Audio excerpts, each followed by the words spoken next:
बालेश्वर सहर में आउ 48 घंटा बढ़ी social media ban. WhatsApp, Facebook, x, Instagram, Snapchat और अन्य जो सोशल मीडिया रही 22 तारीख सकाल 10टा पर्यंत कटकणा को बढ़ई दि जाएगी। सेपटे मोबाइल इंटरनेट डेटा सेवा ब्रॉडबैंड उपर कटकणा भी आउरी 48 घंटा बढ़ा जाएगी। तेज जरूरी सेवा बालेश्वर पौरपालिका अंचल में इंटरनेट लीज लाइन खोला रहिबो। गोष्ठी संघर्ष घटना पर धीरे धीरे बालेश्वर स्थिति सुधुरुछि। आज सकाळे 4 घंटा कर्फ्यू कोहल होता। अत्यावश्यक नित्य व्यवहार्य जिनिस किणवा लोके बजार को बाहरी थे। सकाल 7 ରୁ 11टा पर्यंत कर्फ्यू कोहल करा जायतिला। पर पुणी कटकणा लागू होईछि। गोटे गोष्ठी संघर्ष पर गिरफ्त संख्या 45 को बढ़ी। सुविधा है परिया पत्र पाऊन सेमितिका भात टी गोटे दिथर से घर चाउल था परिवा किसी मिलूला। एक घंटे परिवा दाम अधिक है कि खावाई लोक पाइले कि परिवा तो आकाश छुआ है। जो बिलाती किलो एमतीका मार्केट रे 40 टंका आज से 100 टंका किनापी है। जहाँ गोटे सुविधा मिलला 4 घंटे परिया आमको खावाई मिलला। आज दिन टी सुविधा कले हो कि दुईटा बोले कर सुविधा मार्केटिंग कर मार्केटिंग कर ग्रोसरी आइटम नहीं जी सुविधा पाइल से मार्केटिंग सुविधा आम असुविधा मैंने टोटाल मार्केट बंद है मैंने लोक घर बाहरी पारे मार्केटिंग कर पारे खाया पीया सब हैरान होते से आसिले मार्केटिंग फार्केटिंग करी नहीं गले मार्केटर परिस्थिति बहुत खराब। 100 टंका तले किसी ना माने बाहर माल आसी पारनी कि कौन बाहर आसिले तो ये करपुटाई एठिकार कौन कर ना टोटाल किणिला भाया परिस्थिति आज मार्केटर ना माने बहुत अधिक रेट। आशुतोष मल्लिक बालेश्वर रिपोर्टर जोड़ी अधिक सूचना देवाई। आशुतोष जमीती आम माने देखीचे जे सकाळे किछि समय कर्फ्यू कोहल करा जायतिला। लोके बाजार को बाहरी थिले किंतु दर चढ़ा रही।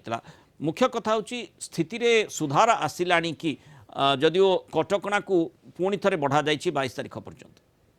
देखो आम गोटे पक्षे कहीपर वर्तमान स्थिति स्वाभाविक आड़ को आसूँ कहीं आम देखीचे 2 दिन है जो भाव पुलिस पक्ष जिला प्रशासन पक्ष पदक्षेप नि कौन से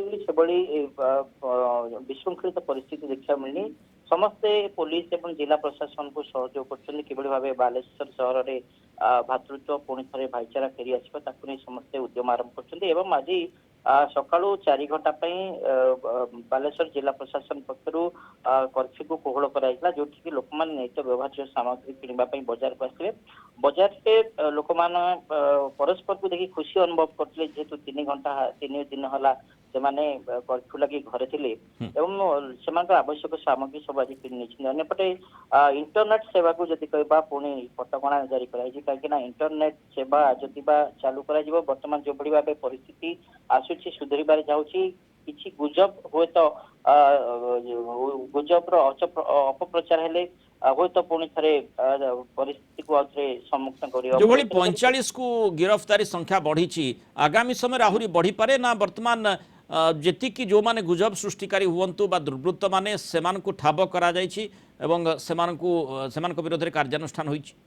देखो आम आज जहाँ बालेश्वर एसपी जहाँ सूचना दूसरे वर्तमान गिरफ संख्या 45 को पहुंची। गतकाल 35 थे आज 45 पड़ी। निश्चित भाव कोटी ना कोटी गोटे बड़ पदक्षेप नि जो मैंने कि सीधा सड़क ये घटना संपृक्त थे जो द्वारा बालेश्वर एत बड़ गोटे परिस्थिति उपजी। बर्तमान जिते शांति श्रृंखला आड़ को जाऊँगी परिस्थिति तेणुक पुलिस निजर आभिमुख्य को कड़ाकड़ी करुच्ची जो मानकर सीधा सड़क संपर्क रही विभिन्न तथ्य प्रमाण आधार से गिरफ्त कराऊँगी।